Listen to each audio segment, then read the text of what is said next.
Okay, I have 6 a.m. this Pacific time, so good morning or afternoon or evening, everyone. This is TSV area. This is the note well. If you've not seen it before, please enter note well into your favorite search engine. Next slide. And this session is going to be recorded, as you've been all week so long.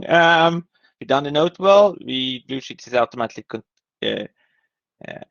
gathered, and we have no real need for JavaScript, and we have a note taker. So, and I guess we have no reason to do any agenda bashing unless someone wants to yell at us immediately and needs to redo this. So, but. Right, and so we have an invited talk today. We're not really a transport dispatch, and that is kind of the intent for the talk today. But all right, so if there's no agenda bashing, we'll go ahead and move on to the state of the area report. Yeah. All right. Let's see. What are the highlights here? Well, Alto is wrapping up its charter, and we're starting to discuss a recharter. And there's been a ton of energy around some possible directions to take that. We have a new working group, Mask. Met for the first time yesterday, and welcome Chris and Eric as the newest transport area chairs. And quick, we completed the working group last call for the base drafts, which is a long time coming. There's still a bunch of issues open, so but hopefully that's the end is in sight. Knock on wood. And then, well, for the working groups that I oversee, transport TSVWG.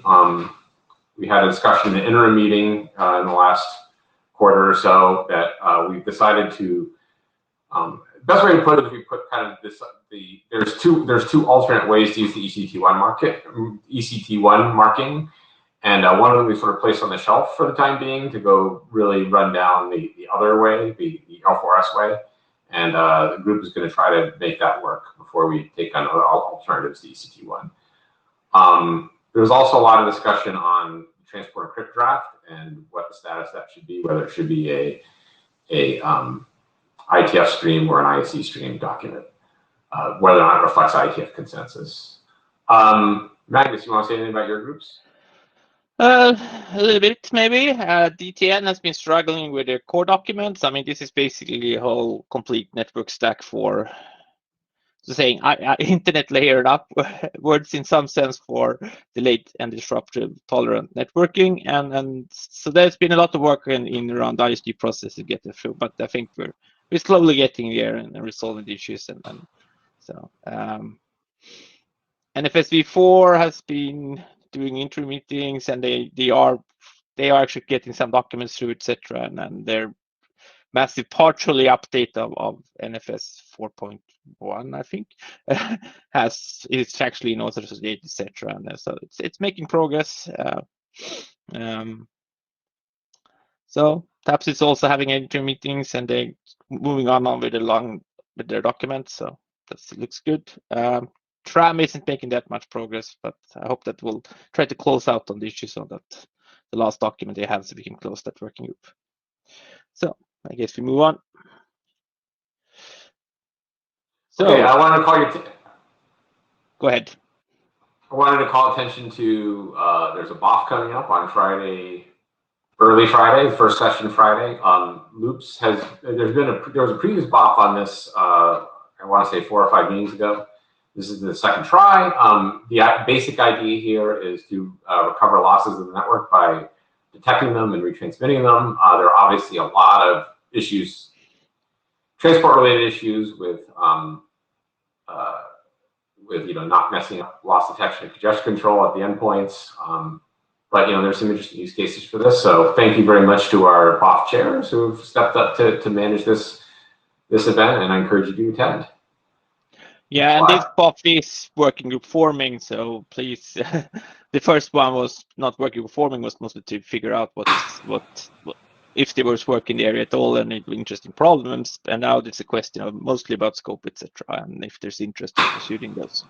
So that's really what this BOF is about. So we have got some more documents into the publication queue, not that many getting out. So we have 6 new documents since the IETF 107 meeting. And we got 2 RFCs published. We still have a bunch which is pre, and I would expect to see in the next coming quarter actually quite a lot of these getting processed. Yesterday TCM converters actually went to RFC, too late for these slides, and apparently there's some movement on the infamous cluster 238, so maybe some of these ARM-CAT related things will start moving soonish. And the TSB working RTC web cost document too. It's also after 48 done, but they were getting past the large editing for that cluster, which also means that more editing resources getting into the others and catching up. So I hope that they will actually catch up on the queue in the coming up to the next meeting. As always, I'd like to recognize our TSV art reviewers who certainly make the job of Magnus and me a little easier by providing a set of eyes on documents from other areas. I think the takeaway from here is that there are many hands that make light work, and as you can see, between meetings, like typically people might do 1 or at most 2 documents. So I actually really strongly encourage people to contact Wes Eddy about joining the TSV art team if you want to get a little outside exposure to what's happening in the rest of IETF and pitching in a little bit. We deputized Frank to do one particular review. He's not formally part of the team, but there was something that was specific to his expertise. So he's joined us. Thank you for your contribution, Frank, if you're in the audience there, and we'll see you later. Next slide. Yes, so I will step down in March. That's my 2-year term's up, and I'm not renewing. So it means that we need a new AD guaranteed, and then that's someone new in the community. So please consider nominating yourself and others for the TS Transport Area Director position. If you have any questions about the position or what it entails and how much work it is, etc., don't hesitate to contact us. And I do want to say a couple things about this. Number one, so as all of you know, I'm fairly new to the AD position. I came in without a ton of IETF experience, and I found it to be very educational and really not that hard to get in the groove on. There's a lot of excellent documentation on what needs to be done. So please don't be intimidated by the complexity of the task. Also, I'll say that with the pandemic and everything, leadership is especially important. There are a lot of decisions being made, some good, some bad, but the ISG is being forced to improvise, and just having good judgment up at the ISG is more important now than it usually is. So please consider chipping in. Yeah, I think we were at the end of that, so we can give over to the network tokens.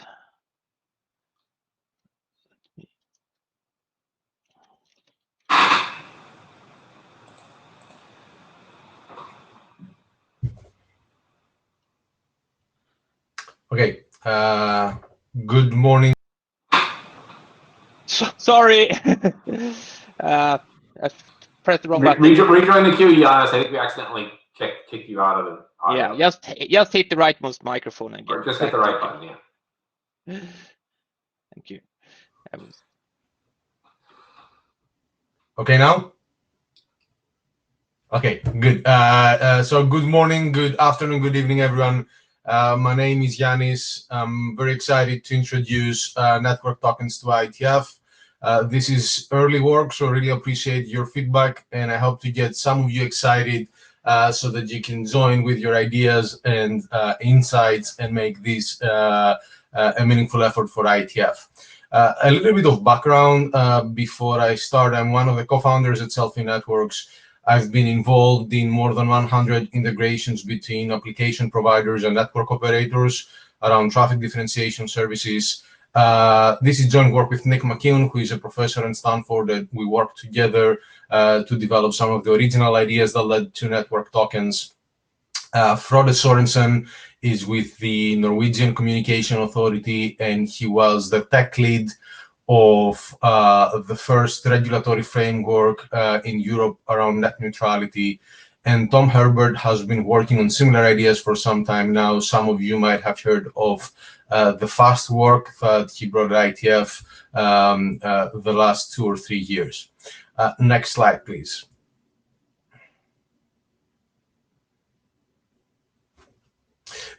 So collectively as a group, we've been thinking a lot about traffic differentiation services and the interplay between network operators and application providers. And this sort of like summarizes our experience and observations so far. So on the one hand, we see traffic differentiation services, different instantiations like zero rating or QoS or firewall whitelists that are widely deployed worldwide. They can and they do improve the user experience, and they can also be a good tool for operators to better monetize their infrastructure. So that's on the positive side. Now, the problems that we've seen is that essentially in order to do meaningful traffic differentiation, at some point within your network, you have to do a mapping between the traffic and the service that this traffic belongs to. And today, this is primarily done through traffic classification. And by traffic classification, I mean a collection of IP addresses and domain names in order to map traffic into a high-level policy and then map it into the desired traffic. And there are different terms for these: application signatures, deep packet inspection, but the main idea is that you're doing traffic classification. And what we've seen that is happening is that when you combine traffic classification with traffic differentiation, you end up with a very high implementation and operational overhead for everyone that is involved to run these services. There are like very often inaccuracies. Services are vulnerable to fraud, etc. Another issue is that this sort of like setup is very often in conflict with user privacy and encryption. And this is particularly related with work that currently takes place at IETF around encrypted transport headers. So the encrypted SNI and client hello messages are a good example where these two things are in conflict. And the last one, which I characterize as the ugly part, it's a little bit more subtle, but with the current mechanisms in place, it's not really clear who is in control about what traffic gets differentiated. Is it the user? Is it the network operator? Is it the application provider, the DPI vendor, the OS? We don't have any sort of like, decent abstractions to be able to argue about these properties and then go from a policy to an implementation that meets these, the desired policy. So if you can go to the next slide. And so we've been thinking about like, how can we do better? So how can we expose and access traffic differentiation services in a way that it's first easy for operators to deploy and operate. It's easy for end users and application providers to access. It respects user privacy and user choice. And finally, it works with modern infrastructure. So it works with encryption. It works with applications that have multi-cloud deployments on the back. They use third-party APIs, CDN networks, etc. And network tokens is essentially the mechanism that we came up in order to meet these requirements. Next slide. At a very high level, network tokens provide an explicit and secure coordination mechanism between end users and application providers on one side and the network on the other side. And their main purpose is to replace the heuristics that we have today through application signatures and DPI with a deterministic mechanism in order to make this coordination happen. As we've been thinking about the problem, we realized that a lot of the properties that we wanted to see are more related with sort of like access management type of practices rather than traffic classification. So our work has been very heavily influenced by Auth2 workflows, access tokens, JSON web tokens, etc. And as a matter of fact, we've shamelessly copied a lot of the ideas and tools that these sort of like work has proposed and repurposed them for the networking context. Next slide. I won't go into many details. I'll keep things at a high level. Just some of the main properties of network tokens. The first one is that they carry very, very simple claims. So, for example, one token might say, "Hey, I'm Skype," or another token might say, "Hey, I need low latency." They may be encrypted or signed based on the trust relationships between the different entities that are involved, and based on the requirements of the specific use case. They have provisions against replay and spoofing attacks. So we use things like expiration time, binding fields, and revocation mechanisms to provide better security means. In terms of representation, they can use different forms, so they can be represented as JSON Web Tokens or Cyber Web Tokens, as custom formats, as just plain lookup keys. In most of the cases, the contents of the tokens are opaque to the endpoints, and the network knows how to interpret them. And finally, tokens are inserted as extensions and attributes in existing protocols. So protocols like IPv6 and TLS and STAN, they all have mechanisms to add extensions, and we've been able to add tokens in all three of them. The draft that we pushed into Data Tracker has details about how to insert tokens in each of these protocols, and they fit fine with the current characteristics of extensions and attributes in all these protocols. Next slide, please. One thing that I'd like to emphasize is that tokens are essentially policy agnostic. The policy is dictated by the token distribution, so who can issue a token and who can access a token, the cryptographic functions that are applied to them, and the end-to-end workflows that essentially define in detail how can somebody get a token, what permissions are needed, what type of credentials are needed, etc. And as I said, they are policy agnostic. They just give us the means to have a very clear discussion about the policy that we want to enforce on top of it, and make sure that the actual implementation meets the defined policy. We expect that we're going to have different types of tokens, but there are two of them that seem to be pretty generic and useful for most for the use cases that we've encountered so far. One is what we call a user-centric application agnostic token, and this can be a very good fit for a QoS service, for example, where the idea is that a user is subscribed to a network. The user can pay for a traffic differentiation service like a premium network quality or a low latency service.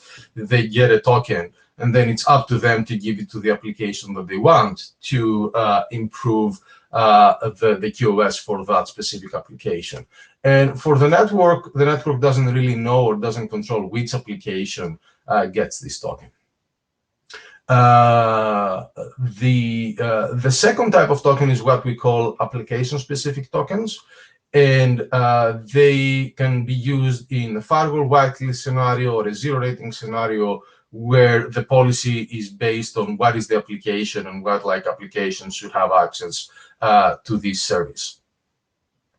As I said, the end-to-end workflows really dictate both the policy that is being enforced and also the end-to-end experience. So I'd like to show you a visual workflow to get the point across and give you an idea of how an end-to-end user experience might look like. Next slide.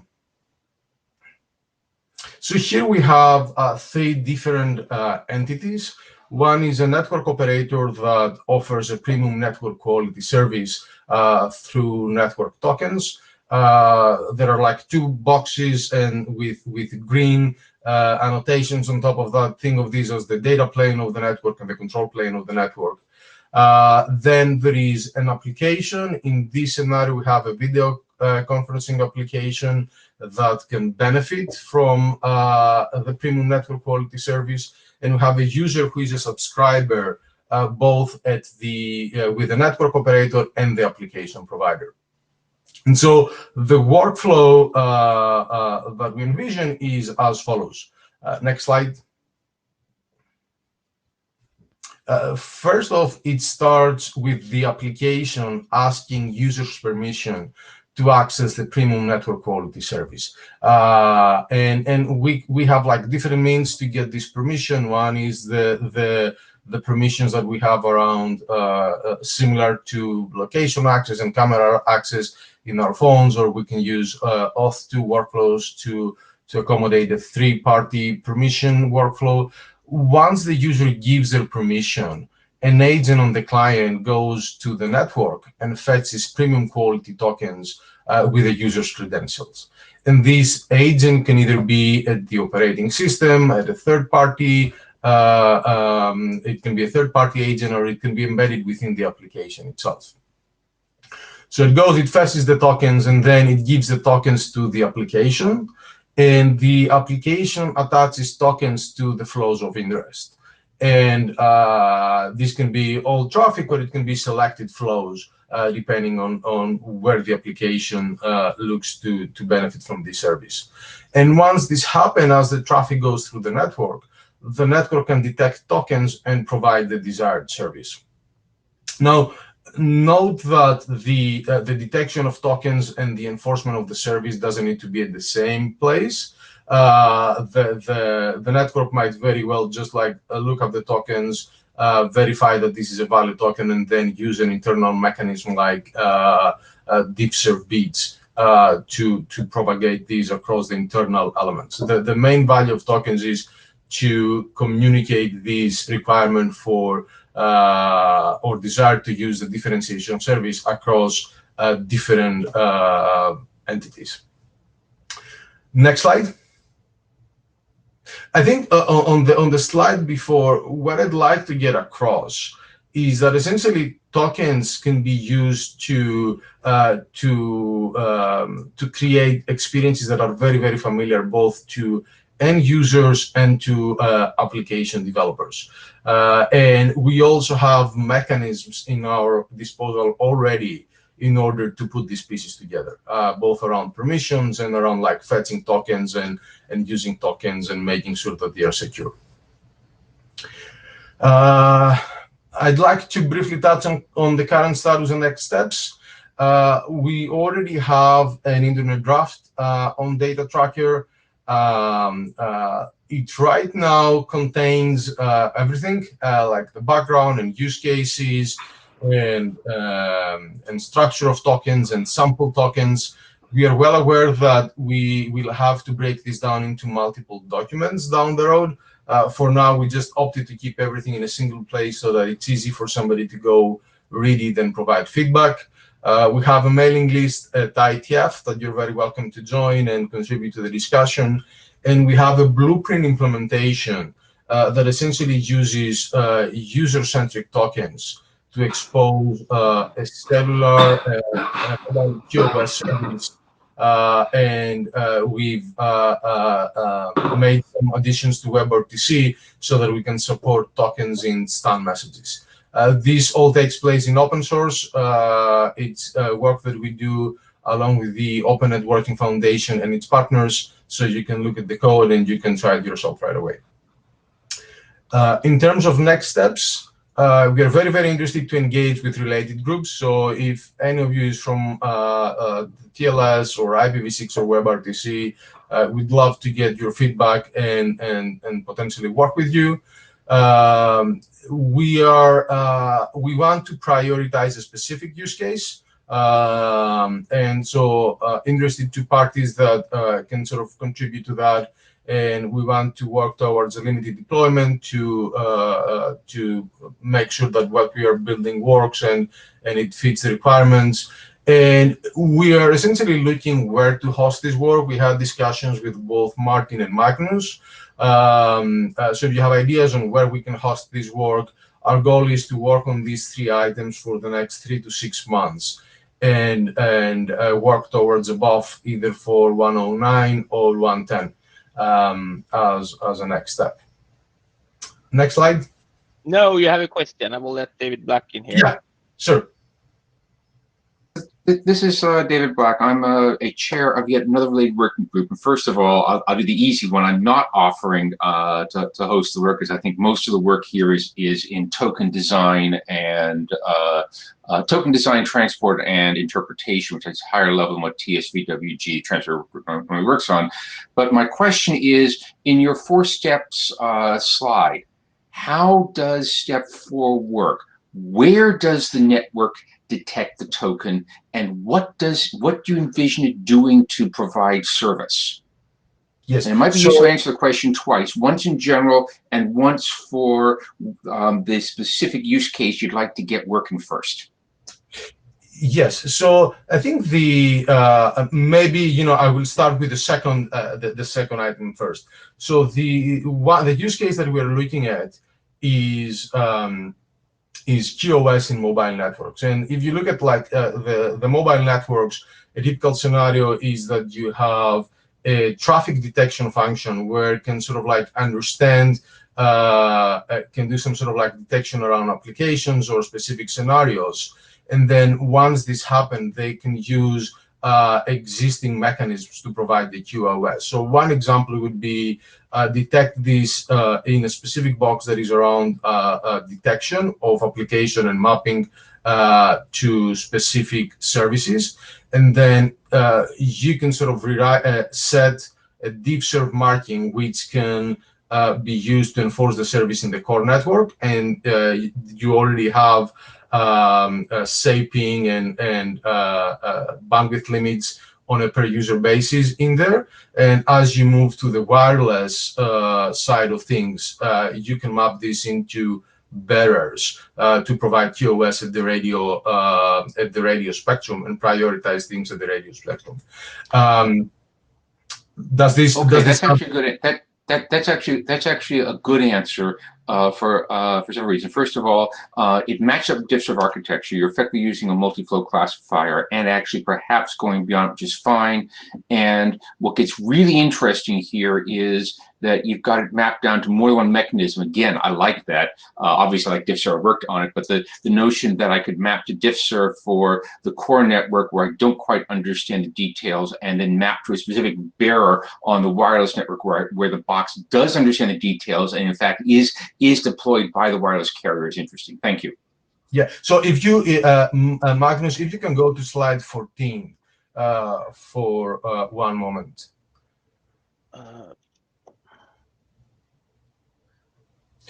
So I think, David, one way to think about this is if you look at the 4G networks, the LTE networks that we use every day, we have voice over LTE, right? And this essentially is a vertical integration of like the application and the driver and the operating system to use a high priority, low latency service.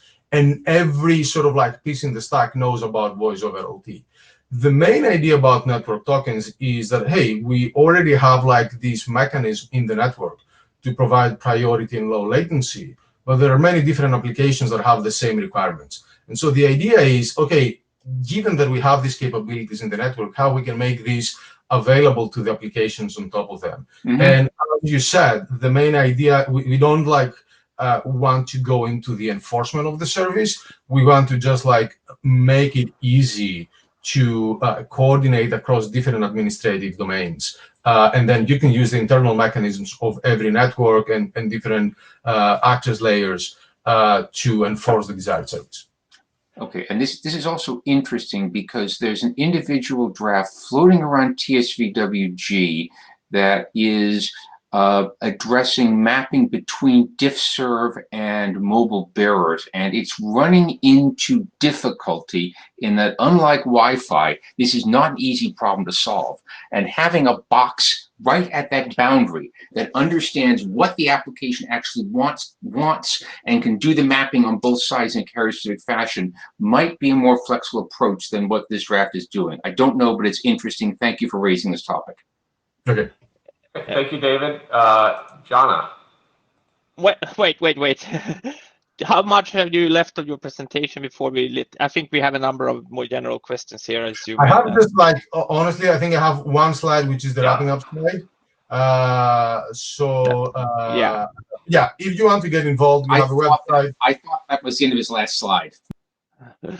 So, okay, we'll leave it here then on slide 10. And you know, if you want to get involved, we have a website, we have a mailing list. We're going to have a side meeting tomorrow at 4 p.m. UTC to go more into details. And we're also going to present on the application of our side meeting, which seem to share some of the same challenges at 12:30 p.m. UTC tomorrow. And, you know, contact me if you have any questions directly. Please go ahead. Thank you for the presentation, Yanis. I have to ask this question. We've been around this blog before. I feel like we've, at the IETF at least, we've seen similar conversations around the endpoint communicating to the network. And Brian's in the queue. I'm sure he'll be able to talk about other things that we've tried to start, and there's even a research group around this. The question I really have is, what makes us fundamentally different or more interesting than anything else in the past? In particular, the biggest reason that I believe that people haven't really gone down this path is because there are some very serious implications to this communication between the endpoint and the network. One of them is serious privacy implications, and the second one is actually, in my mind, even deeper and harder, and that's a power implication. What you said there about endpoints collaborating with the network, that typically doesn't happen, because what you traditionally see is the endpoints and network tend to be adversaries that tend to have an adversarial relationship. So in that context, and that's the context that we live in right now, in my mind, is that the endpoint and the networks tend to have adversarial relationships. At any rate, endpoints can't assume cooperative networks across the board.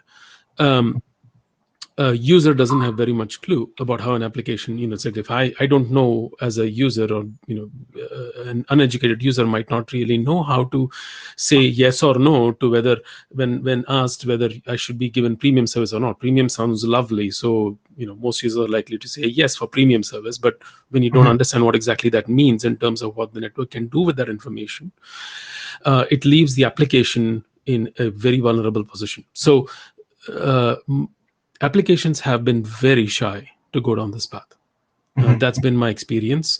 That's I believe what their stance has been. So without understanding all of that, it'd be very hard to see this getting deployed. Yes. So my high order feedback here would be to perhaps get people, applications in particular, and also individual operators who are interested in working together on this at a high level. And also at discussing the privacy and the other implications of sharing this information between the endpoint and the network. Yeah, that's all great points. If we can go to slide 12, I think, if I'm to summarize, the points that you raised, one is what's different from previous efforts on these. Another one, what about privacy? What about the tussle between the application providers and the users and the network in terms of control? And the last one is, what about user sophistication, and how can a user deal with these and broker this relationship? So I think one of the fundamental differences in this work with what we've seen before is the design priorities that we put in place. So our first design priority has been to deal with privacy, security, and the different entities that are involved, and make sure that we have the right abstractions to make sound decisions that can meet the policy. And if you look, there is, for example, an inherent trade-off on how big is a token, what sort of like information you're revealing yourself, how can you track somebody, and this has like implication, can you do it like per packet or per flow, etc. And so far I've been like, very cautious to say we're gonna first deal about privacy and then we're gonna deal with like, the implementation efficiency and where we can do this on a per packet or per flow basis. So that's the first thing. In that sense, I think like tokens as a mechanism can sort of like meet privacy requirements, and we've seen this in for example auth2 workflows, like privacy pass is another example that you can sort of like use a token as a mechanism where you can incorporate things like privacy and prevent tracking, etc. The other point that you made is around the tussle between application providers and operators. And as a matter of fact, these started with, when we started this work, it was like on the tussle between net neutrality, what the network can do, etc. So this has been like at the core of our thinking here. And one of our co-authors, Frode, is essentially the person that orchestrated the regulatory framework in Europe. Just one thing that it's not very clear is that this traffic differentiation, this coordination between application providers and networks already happens big time, right? Almost every mobile operator does zero rating. So we know more than 150 operators that have public programs around zero rating, and more than 6,000 applications participate in these zero rating programs. So take everyone, take like Apple, take Google, take Netflix, take Google Maps, take like every application of the popular ones participates in these programs already. And this doesn't happen in good terms. So I think what tokens do essentially is give a lot of flexibility to the endpoints on where to do it. Today, if you want to sort of like work with an operator, you have to make your traffic very easily detectable by everyone. One thing that tokens bring in is that, hey, I can decide to which network operator I'm going to tell who I am and for which traffic, right? So you can do it like on a honestly, John, we have a lot of people in the queue, so okay. Can you maybe wrap up? Okay. You know what I mean? Like one sentence wrap up from your reply, and then we can move on. So I think, I get your point, I get the concern, and I think these are like the real debates on going down from a generic network token to specific type of tokens with specific properties to deal with these issues. And I'm happy to take this more offline. Okay, Brian. Hello. So, hi, Giannis, thank you very much for the talk. Thank you for being this meeting's reinvention of Plus and Spud. There's one every meeting. This was the first presentation I've seen at this one that's an attempt to struggle with the same problems. I have a whole bunch of comments, but Martin will yell at me, so I will go very quickly and point out. I think your main challenge is going to be actualizing these design priorities, right? Like, so we can deal with privacy, security, and roles. We can deal with a path to adoption. Implementation efficiency is actually kind of an uninteresting engineering question, right? Like, so that's what you do in the working group after you get the working group. I think the question with the path to adoption here, what I'm hearing in the margins, like, so you kind of went from the more general to the more specific. What I'm hearing in the margins of this discussion is what you're trying to build is a system that replaces the existing detection on encrypted traffic for zero-rated traffic in an environment where the application developer has an API that it can use to interact with whatever its access provider is, which will generally be an LTE or 5G, whenever that happens, provider, and that the traffic tagging is going to happen on the layer that is the carrier for the IP traffic. Do I understand that correctly in the initial implementation? So one is like not necessarily zero rating. I think like we see more interesting for QoS at this point from like the people that we're talking to. Okay. I'm not sure I understand the layer of the. So the devices that you're interacting with, that you are trying to communicate information in the token to, you as an application developer know at development time that you are likely to be on a network that has that specific device on it. The other approach here would be you would have to expose information for a device that you don't know anything about in advance, and it doesn't seem like you're trying to solve that problem here. There's already the application developer is going to see some API where they have to fetch the token in the first place, correct? Yes. So the application developer is explicitly involved in the okay. So yeah, and we think that this is Brian, just like a comment here. We think so. I think you could do this at the operating system and say that, like, hey, I know these applications, so all the traffic of this application will go there. So the application developer doesn't have to do this. We think that it's more meaningful to put it at the application developer because they know the need of their code, and they can communicate to the user why I do this. They understand the context, etc. Right. So for me, it's not much different than getting access to my location or my camera. You need something from me. Why do you need it? Take it and use it wisely. And I can revoke it if I don't want to. Yeah. So I would comment before I go. No, Brian, you're out. Sorry. Read 8170. Please read 8170 and take the advice in 8170 to heart. 8170. Adrian, you're next. Thank you. I'll try. Thanks, Yanis.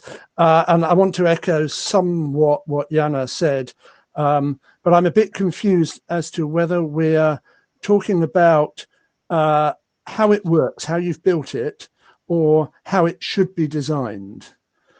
Because the design priorities here I agree with, but then you were also talking about a token maybe is something like I am Skype. And I just don't see how you achieve privacy or even net neutrality if that's your class of token.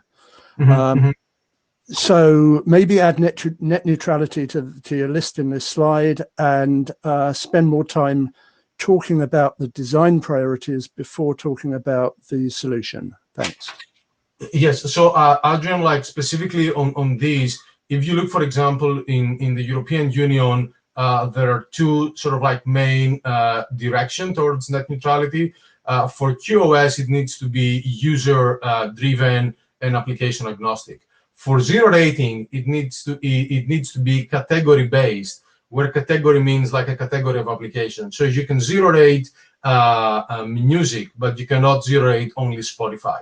And so in that scenario, it's like application specific and category specific. Or if you take a firewall whitelist, which goes beyond the net neutrality and it's more on an enterprise network, this happens at the application level. So I think, like depending on the use case, you will have like different requirements.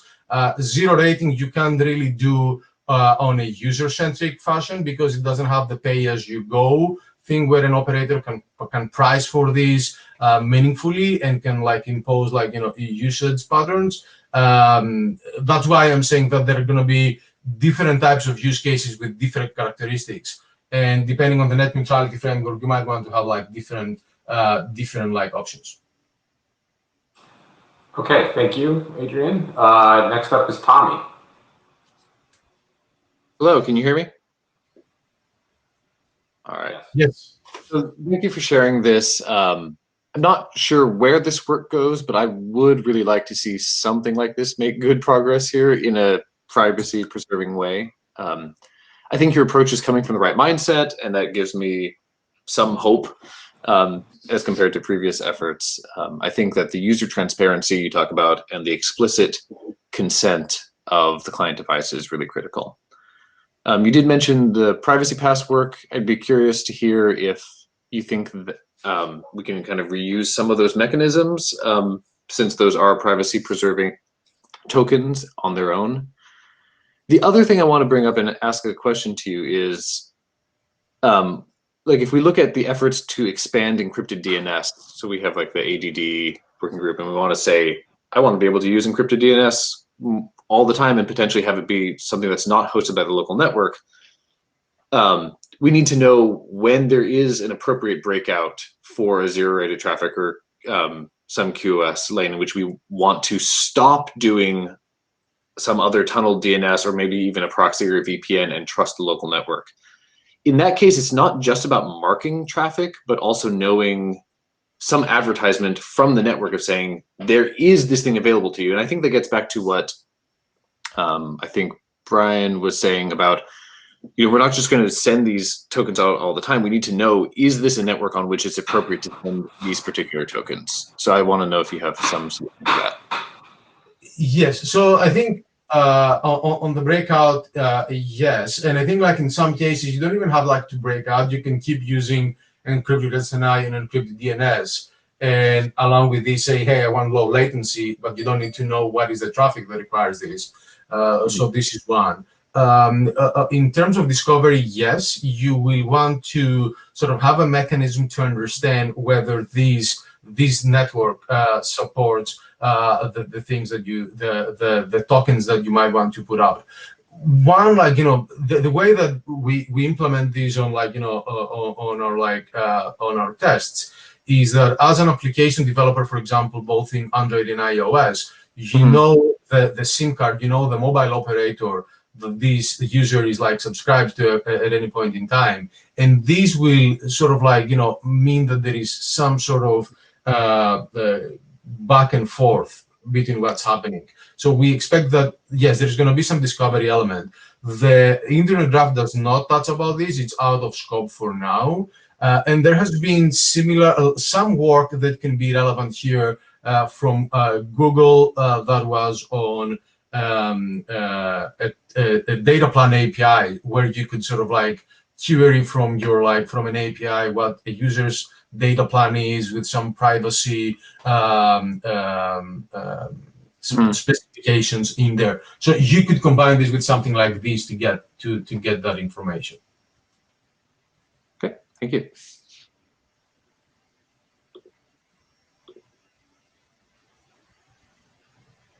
Oh, Colin, I assume. I don't hear you, Martin. You don't turn on sound. Hi, yeah, can you hear me? Yes. So on the Jabber, we asked if there's any open mic issues, and I've seen none. If you do have an open mic issue for Historia, please say so in the Jabber, and we'll make some time for you. Yeah, we're 7 minutes over, and we're gonna need really to end soon. So be short. Continue. Colin. Okay, I'll try and be quick. I mostly wanted to echo some of the points that Jana and Brian have made. There's a long history of this type of work in the IETF and the IRTF. In the IETF especially, there's work like NSYS, there's work like SPUD and the PlusBoF and previous meetings. One of the outcomes of the SPUD and Plus work in the IETF was a kind of shared understanding that we didn't believe we understood how to do this, how to solve this problem well. And that led to the formation of the path-aware networking research group in the IRTF. The path-aware networking group has a draft talking about some previous efforts in the space, talking about what works, what didn't seem to work. I would encourage you to possibly read that draft if you haven't done so, and probably to bring this work to the path-aware networking group. To at least make sure that we're not accidentally repeating things where we've already gone down this path and discovered problems with it before. And it's quite possible you've got a different take on this problem and you're avoiding the issues that have been discussed. But it seems that it would be wise to talk to that group and make sure you're not just repeating the same things we've talked about before. Thank you. Okay, thank you.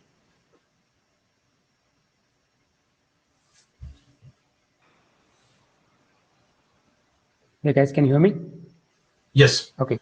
Yeah. So a quick question, Yanis. So today, the entitlement of a user or an application is not permanent from the lifetime of that session or a flow, right? It's transient, because as the packet or a message flows in the network, the entitlements can either diminish or amplify based on a lot of parameters of the user and the application.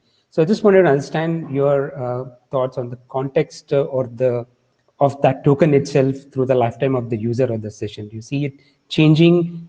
Is it possible that it could change as the packet progresses in the network based on different postures that be detected of the application or the user, or do you see it as till the lifetime of the session of the user? Thank you.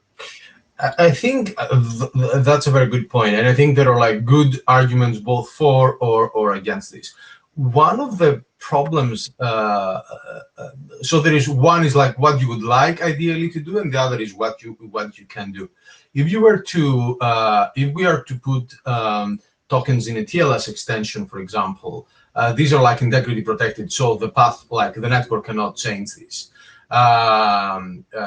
Right, and the same can happen in STAN. If you put it in IPv6, it's not very clear what happens with extension headers. One of the problems that we've seen both with DeepServe and IPv6 extension headers is that the network drops these things, right, or resets these things. And I think it's a good property in terms of adoption to make sure that, like, once you put a token in, the network cannot change it, because in many cases the network is not the first network that you are talking to. So you might have, like, you know, a home network, or you might be a CDN provider and going like you might be hosting in a CDN and going through one network before you reach the actual network that provides the service. So I think it's a good idea not for the network to mess with the tokens. Now, this limits some of the functionality that you might have here, but I think we are just, like, you know, prioritizing to have a solid endpoint to network coordination for now, and we might look at ways to extending this into the network and hazing this communication down the road. Yeah, because change of authorization is one of the biggest things that we're handling in the network. So I think we should talk more offline on that. We'll take it off. Okay, thank you, Sandeep. Stuart, you're up. Yanis, in your presentation, you talk a lot about the desire of network operators to provide zero rating or other differentiated service. As other people have said, this is not a new thing. For decades, we've had the IP type of service bits, and then been successful on a large scale, which is why operators now resort to other techniques. They look at deep packet inspection.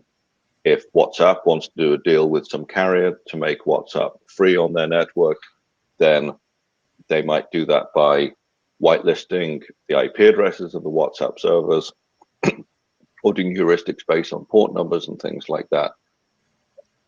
In the draft, you in section 7, it talks about 3 different ways this could actually be implemented, as a TLS extension, as something added to STUN, as an IPv6 hop-by-hop extension header. But these tokens are like 227 bytes long. So adding a quarter K of overhead to every IPv6 packet, and presumably this needs some cryptographic verification. So it might be quite expensive to verify the token on every packet.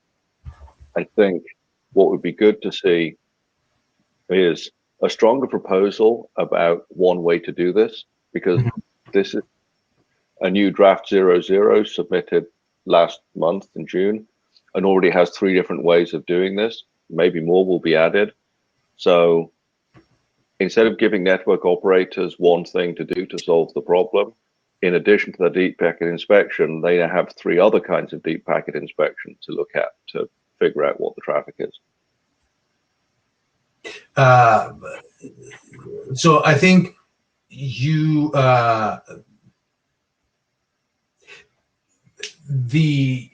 mean, yes, you're right that we have like 3 different, like, you know, we suggest like 3 different options, and then the properties of the token can change a lot. I think if you wanted to look at the full spectrum, you might have tokens that are small, but they're just like opaque and random values.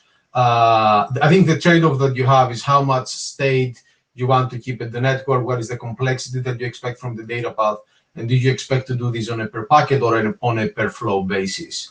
I think, you know, the reason why we kept it open and we haven't picked one is because we expect to see whether there is, like, you know, what type of interest we see from, like, you know, from IETF and the different, like, layers to say, yes, let's try this here, and let's see how it will work on an end case scenario.